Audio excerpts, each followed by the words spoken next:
안녕하세요. 선지자님의 예언은 틀린 적이 없습니다.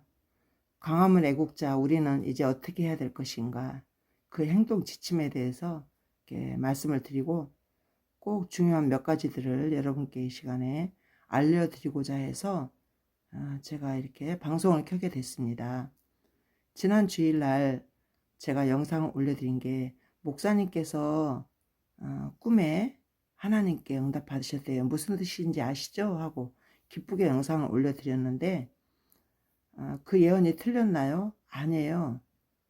맞는 예언이었는데, 그 다음날 월요일날 목사님께서 또 그러셨습니다. 이재명이 대통령 될 것 같습니다.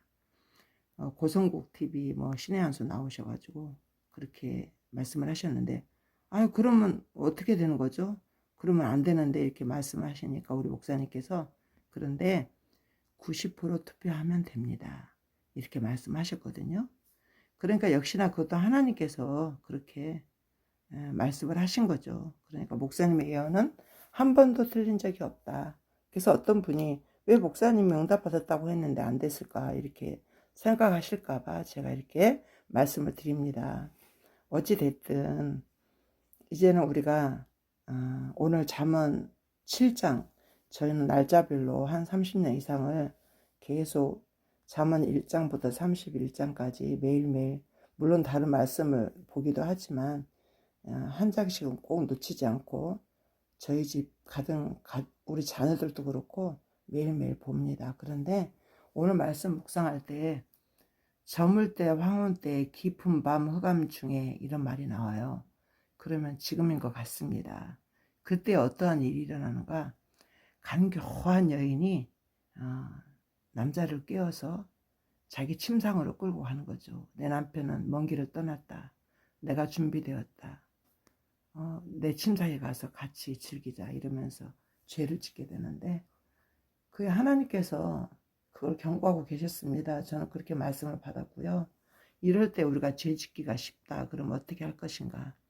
하나님의 말씀을 붙들고 승리해야 된다. 매일매일 하나님 말씀을 붙들고, 한 줄이라도 붙들고 기도를 하지 않으면 우리는 깊은 흑암 중에 들어갈 수가 있습니다.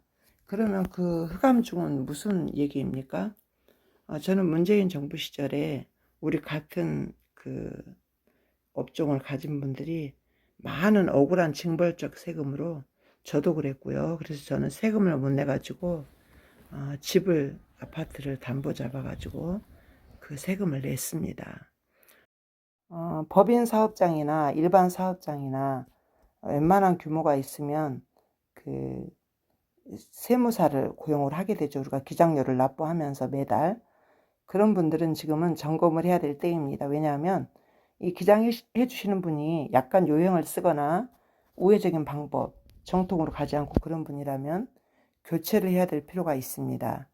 문재인 정부 때 그렇게 해서 우리가 세금을 많이, 이렇게 징벌적 세금을 받았고, 또 특히 주의하실 점은, 자영업자분들은 부가세를 끊을 때 내가 소득세를 좀 줄여보고자, 예를 들면 200만 원 꺼내야 되는데 300만 원을 끊었다 그러면 여지없이 걸려 들어갑니다.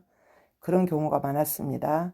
꼭 이 말씀을 명심하시고, 그래서 이렇게 기장료 담당해 주시는 세무사 점검과 내가 세무 신고할 때 정직하게, 아니면 바꿀 수 없다면, 그런 관계라면 정직하게 정확하게 해주세요.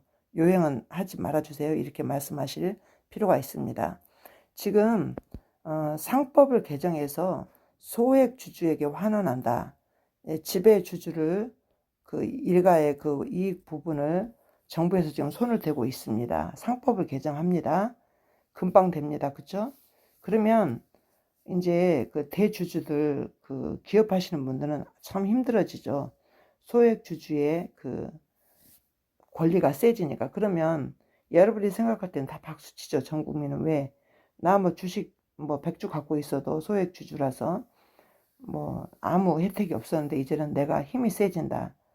이제 그러면서 대기업이 더 약해지고 이제 그런 구조가 되죠. 그게 이제 그냥 종소리예요. 서막을 알리는. 그래서 우리가 깊은 밤으로 들어갑니다. 물질, 그 재정적인 부분에 있어서. 그러면 여러분 어떻게 지킬 것인가. 웬만하면 달러 통장을 가지시기를 원하고, 그렇다면은 뭐 정기적금도 달러로 정기적금 할 수 있습니다.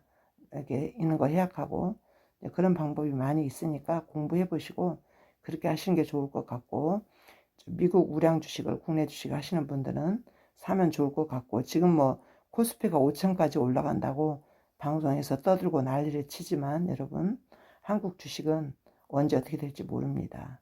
그래서 미국 주식은 떨어져도 조금 기다리면 금방 올라오지만, 한국 주식은 떨어지면 중국이나 뭐 인도나 이런 것들은 떨어지면 언제까지 몇 년까지 계속 안 올라오고 있는 것을 봅니다. 그러면 결국은 손 털고 나오는 게 개미인데, 잘 공부해 보시고 유튜브만 보고 하시면 안 되고요. 유튜브에서는 어그로를 끌기 위해서 굉장히 과장된 방송을 많이 합니다. 유튜버들이, 주식 유튜버라고 하는 사람들도, 또 거기 나오는 전문가라고 하는 사람들도 내가 뭐 얼마 벌어서 이렇게 해야 그 사람들이 게스트로 나가서 출연료를 받을 거 아닙니까? 그렇게 얼마 버는 사람이 거기 얼굴을 내밀고 왜 나오겠습니까? 그래서 거의 다 저는 사기 방송이 많다고 생각을 합니다. 그러니까 유튜브 방송을 보고 내 그 자산을 갖다 놓고 그렇게 뭐 주식을 사고 하는 것은 저는 권장하지 않습니다. 보더라도 크로스 체크 하시고, 그리고 좀 책도 보시고 경제신문도 보시면서 어느 정도 내가 좀 흐름을 알아야 투자를 하지, 그러지 않고 돈만 갖다 탁 맡겨 누가 얼마를 샀더라, 그건 아닌 것 같아요. 그렇게 해서 돈 벌기는 힘듭니다. 지금은 내 자산 지키는 것도 힘겹고 버거운 황혼의 때입니다, 여러분. 그럼 우리는 자산을 잘 지켰다가 우리가 죽은 다음에 이제 살아있는 동안에 잘 쓰고 자녀들한테 물려줘야죠. 성경에 나와 있습니다. 너희 자녀에게 물려줄 유산이 있게 하라. 분명히 그 말씀이 있거든요. 믿음만 주는 게 아니라 유산도, 우리가 물질도 물려줘야 됩니다. 헌금, 물론 다 헌금하고 가시는 분은 너무나 훌륭하신 분이지만, 보통 보편적인 분들은 헌금도 하지만 자녀에게 물려줄 필요도 저는 있다고 생각을 합니다. 왜 내 자녀는 믿음만 받아야 되고 물질을 안 받아야 됩니까? 저는 우리 아버지한테 믿음은 못 받았지만 물질을 받았을 때 그 사랑이 너무너무 느껴졌고, 지금까지도 가슴에 깊이 아버지를 생각하면은 저려오는 것이, 제가 어려울 때 아들이 그 결혼을 하는데 현금 다발로 3천만 원을 딱 5만 원권을 찾아가지고 어느 날 갔는데 준다고 말씀도 안 하시다가 5천만 원을 채워주려고 하는데 지금 이거밖에 없네 이러면서 그냥 주시더라고요. 그래서 그 돈으로 결혼을 시켰는데, 그것을 생각하면 아버지의 사랑이 느껴집니다. 내 물질이 있는 곳에 내 마음이 있다고. 그러니까 여러분, 자녀에게 꼭 잘 간직하다가 관리 잘하다가 유산을 물려주려면 우리가 지금 이 시점에서는 공부를 해야 됩니다. 지금도 듣지 않았습니다. 제 유튜브 보시는 분들은 50대 후반, 60대, 70대가 많으신데, 그렇다고 해서 내가 인생 많이 살았으니까 그냥 이렇게 살지, 그렇게 하지 마시고 계속 우리 자산은 불어나서 다 부자가 되는 그런 부자로 살기 구독자분들이 되셨으면 좋겠습니다. 그래서 저는 매일매일 경제신문을 이렇게 봅니다. 어쩔 때는 큰 글씨만 읽을 때도 많이 있고 일주일에 뭐 3번만 볼 때도 있습니다. 그렇지만 그 신문이 다 진실을 말하고 있지는 않아도 그래도 경제 흐름을 계속 읽다 보면은 느낄 수가 있습니다. 아, 이렇게 가고 있구나. 아, 미국 경제, 세계 경제가 이렇게 가고 있구나. 또 부동산이 이렇게 가고 있구나. 이렇게 제목만 봐도 이렇게 처음에는 잘 모르지만 계속 뭐 5년, 10년 이렇게 읽다 보면 그것이 읽어지기 때문에 경제 신문을 자꾸 권장합니다. 그래서 이제 뭐 각자 방법이 다 있겠지만 유튜브만 보고 투자를 한다는 것은 위험합니다. 그 유튜버들이 돈을 그렇게 많이 벌었으면, 내가 주식 투자해서 100억을 벌었으면 거기 안 나옵니다. 100억을 그 도둑 맞을까봐 어떻게 나옵니까? 또 사기당할까봐. 그러니까 거의 뭐 70% 이상은 저는 그 유튜브 믿지 않고, 그리고 그런 어그로를 끌지 않으면 유튜브를 시청을 안 합니다. 그래서 이거 해보니까 거짓말을 많이 하고, 제가 이제 유튜브를 찍어보니까 저는 이제 거짓말을 하지 않고 진실만 얘기를 하지만 그런 분들이 많이 있어요. 말 앞뒤가 맞지도 않는 그런 유튜브들도 있고, 그러면 이제 그거 어떻게 판별할 수 있을까? 우리가 하나님 말씀 보고 기도를 하면 하나님이 다 지혜를 주셔서 다 우리가 이렇게 분별할 수 있습니다. 우리가 목사님처럼 나라에 대한 예언을 뭐 받지는 못해도 우리가 나라에 대한 예언을 여러 사람이 받을 필요는 없잖아요. 한 사람만 받고 그리고 그 따라가면 되지. 두 사람, 세 사람이 이렇게 주시지 않기 때문에 우리는 받을 수 없어도 개인에 대한 하나님의 이런 우리가 경제에 대한 이런 것들은 저는 그렇게 하고 있습니다. 그래서 이제 뭐 손해 보지 않고 계속 자산이 불어가면서 작은 자산이라도 자녀에게 물려주는 우리가 됩시다. 그리고 목사님께서는 이제 목사님에 대한 얘기를 할 텐데 그 변함없이 자유통일이 이루어져야 우리는 그 주사파의 이 구렁텅이로부터 우리가 벗어날 수 있다. 그렇죠. 중국, 북한 우리를 계속 지배하고 선거로 이렇게 힘들게 하고 있는데 부정선거 의혹이 많은데 그것이 밝혀지지도 못하고 얼마나 점검이 됐으면 우리 주위에 정말 이재명을 좋아하는 사람이 너무나 많이 있습니다. 심지어 전도사들까지도 이재명은 인성이 좋기 때문에 인성 좋은 사람을 찍어야 된다. 그런 얘기를 듣고 저는 경악을 금치 못했습니다. 그러면 그렇게 생각을 하니까 이런 투표 결과가 나왔습니다.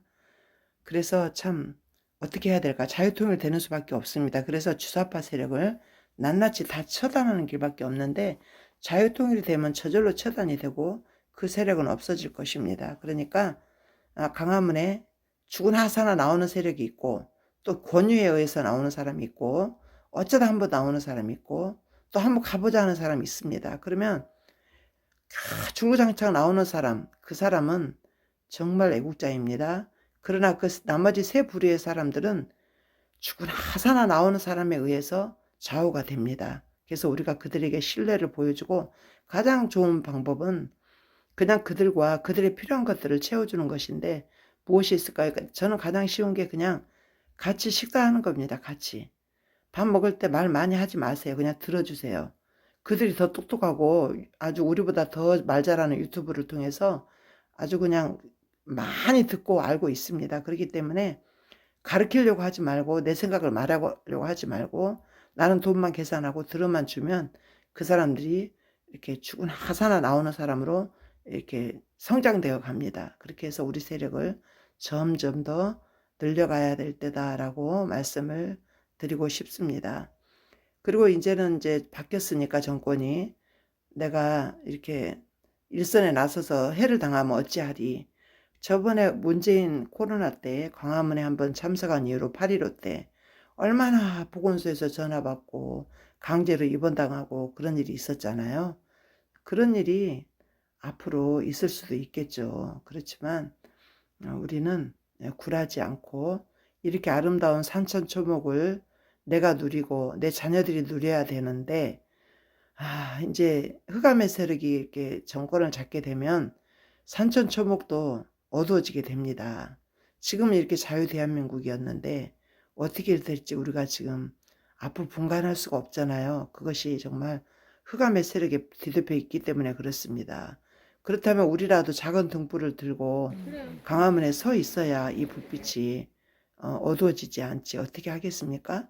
하나님은 하나님의 사람들로 하여금 이 나라를 이끌어 가시게 하실 것입니다. 백성이 악하면 악한 지도자를 세워서 정광훈 목사님께서 백성들에게 그렇게 악한 지도자를 세운다고 말씀을 하셨어요. 그렇죠. 우리가 너무 악합니다. 우리가 너무 악하고 자기 이익에만 급급하고 너무 이기주의이고 우리가 한번 80년대만 생각해도 그렇게 살지 않았는데 전 국민이 지금은 어른도 위아래도 없고 그리고 도덕도 없고 그런 시절을 살고 있습니다. 그럴 때 나라도 광화문에 나가는 것 자체가 등불을 들고 서 있는 겁니다. 그 등경을 들고 말 아래 두지 않고 위에 둔다고 했는데 우리가 광화문에 나가지 않으면은 그 등불이 희미해지고 점점 더 꺼질 것입니다. 그래서 이제 나오세요 할 때 우리는 나가야 됩니다. 여러분 힘내세요. 힘내시고 지금 우리가 해야 될 지침들을 내 경제 잘 지키시고 또 내 자녀들에게 계속 방공 교육하면서 이렇게 우리가 이 어두운 시기를 잘 헤쳐나가고 첫째 정광훈 목사님 말씀에 순종하면서 잘 우리가 광화문에 나가기를 원합니다. 하나님 도와주세요. 우리에게 새 힘을 주시고 정광훈 선지자 목사님에게 건강을 주시옵소서. 건강 주셔서 꼭 자유통일, 복음통일 할 수 있도록 도와주시고 이 어둠의 터널이 목사님 예언대로 1년 안에 끝나게 하여 주시옵소서. 1년 안에 끝나게 하여 주시옵소서. 우리는 1년도 깁니다. 하루속히 끝낼 수 있도록 우리 발걸음이 바삐 광화문으로 움직이고 피곤치 않게 하시고 물질도 손해보지 않게 하시고 어려운 세금 당하는 일이 없도록 특히 교통법규라도 당하지 않게 하시옵소서. 예수님의 이름으로 기도합니다.